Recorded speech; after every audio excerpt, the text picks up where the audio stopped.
13.7 Padrões de linguagem. O padrão de linguagem é formado por um conjunto de estruturas que usamos através de uma gama de expressões linguísticas. Esses conjuntos de ideias e pensamentos emergem do nosso interior através da linguagem. Todo esse processo é chamado de derivação. Uma boa explicação que podemos usar para definir melhor é o seguinte: a estrutura superficial é composta pelo que falamos ou escrevemos. Já a outra forma de estrutura que é profunda seria a complexa gama de pensamentos que temos sobre determinados assuntos. Blender e Grinder, criadores da programação neurolinguística, nos informam que para a estrutura profunda vir para a superfície ela sofre uma série de modificações, entre elas as omissões, generalização e distorções. Com isso muitas informações são perdidas no caminho, por isso não conseguimos sintetizar todas as informações nem nos expressar com a riqueza de detalhes que está no nosso cérebro. Quando recebemos essas informações do interlocutor nós, então, fazemos a nossa própria tradução, no caminho contrário, das fontes secundárias, fala, captando as palavras e as transformando em fontes primárias, sensoriais e emocionais. As palavras são nossas âncoras que nos levam para as profundezas dos nossos pensamentos. Então, quando começamos a compreender todos os conceitos citados, e como é o funcionamento da nossa mente, para processarmos os pensamentos até a fala, notamos como as pessoas à nossa volta se comunicam. Com isso conseguimos entender como as pessoas pensam através da observação de como as pessoas falam, principalmente no uso de palavras negativas ou positivas. E podemos até mesmo entender o modelo de mundo que as pessoas carregam consigo. Sua percepção se torna muito mais rica sobre elas.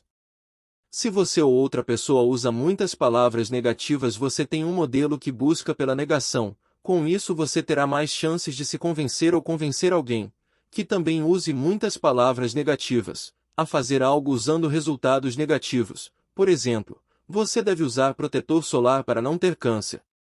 Já quem usa palavras positivas será mais afetado por resultados positivos. Por exemplo, use protetor solar para ter a pele sempre jovem. Agora que você compreendeu todo o modo dos aspectos complexos que envolvem desde o pensamento até a comunicação, poderá aplicá-lo para aumentar sua capacidade de entendimento sobre si mesmo, melhorando de forma substancial sua capacidade de diálogo perante os outros indivíduos. Ao longo do seu estudo sobre os padrões de linguagem, você também começará a notar a quantidade de padrões que são usados juntos de uma forma automática. Praticando os padrões, notará quando e como eles se formam, e assim seu repertório vai aumentando e aprenderá novas habilidades.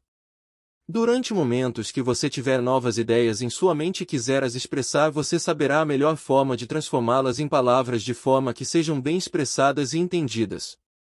Assim, provavelmente conseguirá pensar na forma de linguagem que todos os possíveis detalhes de suas ideias sejam postos na conversa.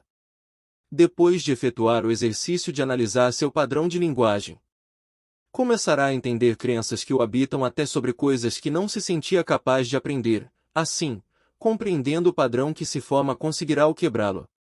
Ao compreender todo o padrão que envolve este pensamento complexo, você tem o poder de alterá-lo. O seu repertório ficará cada vez mais rico e completo. 13.8 Mapping Across. Essa é uma técnica utilizada dentro da PNL para ajudar a alterar respostas que não são as desejadas. Com o mapeamento faremos ajustes mentais que nos possibilitarão ter mais eficiência cerebral. Com essa técnica de mapeamento você irá alterar seu estado mental de um estado para outro. Podemos usar como exemplo um estado que você se sinta perdido, sem saber para onde ir, sem muitas alternativas. Então, no meio dessa situação, você, ao aplicar a técnica, consegue ir para um estado mental onde você abraça e aceita a situação e com isso tem alternativas disponíveis. Um outro tipo de situação que podemos usar para exemplificar de forma mais clara é a situação em que você ama determinado alimento. Agora, pensando nele, como por exemplo, sorvete de baunilha, note que escrevi de baunilha, isso é importante pois você deve ser específico e não genérico. E agora, mesmo tendo em mente que você gosta muito de sorvete, você criará um mapeamento para deixar de gostar. Como o alimento foi específico e não abrange todo o gênero, como por exemplo, a categoria de doces, você aumentou a sua possibilidade de escolha. pois existem outros sabores de sorvete, além do sabor baunilha. Então, caso queira, poderá comer sorvete sabor cocô, graviola, goiaba, etc. Veja, as mudanças que acontecem de forma muito drástica tendem a não ser benéficas para nosso cérebro e trazer resultados reversos. Por isso, ao invés de nunca mais tomar sorvete, você começa substituindo pelos mais saudáveis antes de parar de tomar por completo. Essa é uma técnica que visa substituir ou mudar um recurso por outro. Desse modo, é importante voltar a frisar que deve ser algo específico e não genérico. Você pode usar a técnica consigo mesmo, assim conseguirá se desenvolver e criar hábitos que ajudarão você a alcançar seus objetivos. Vamos para as fases do processo. Verifique o que quer mudar e pense como se estivesse vivenciando este estado, excelência tomando sorvete de baunilha. Após isso, identifique o estado desejado, excelência tomar sorvete de limão. Agora você irá definir as submodalidades, cor, tamanho, textura, aspecto, aromas e até mesmo a sinestesia, para cada um dos aspectos. Excelência: quando você se imagina tomando sorvete de baunilha, você vê a cor bege, etc. Nesse momento você avalia os contrastes de cada um, os aspectos semelhantes são irrelevantes. Durante esta fase você mudará as submodalidades que havia definido do aspecto atual para o estado desejado. Internamente você testará a alteração. Com a técnica Mapping Across você consegue inverter as submodalidades envolvidas nas suas questões e muito provavelmente consegue ressignificar as questões que não eram benéficas em sua vida. Então é com esse modo de sistemas representacionais, da programação neurolinguística, que nós podemos de maneira muito poderosa e eficaz recodificar nossas experiências e vontades.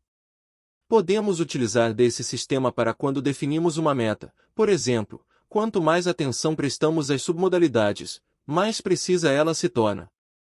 Quanto mais refinadas nossas distinções, com mais clareza podemos projetar nosso futuro. Talvez capítulo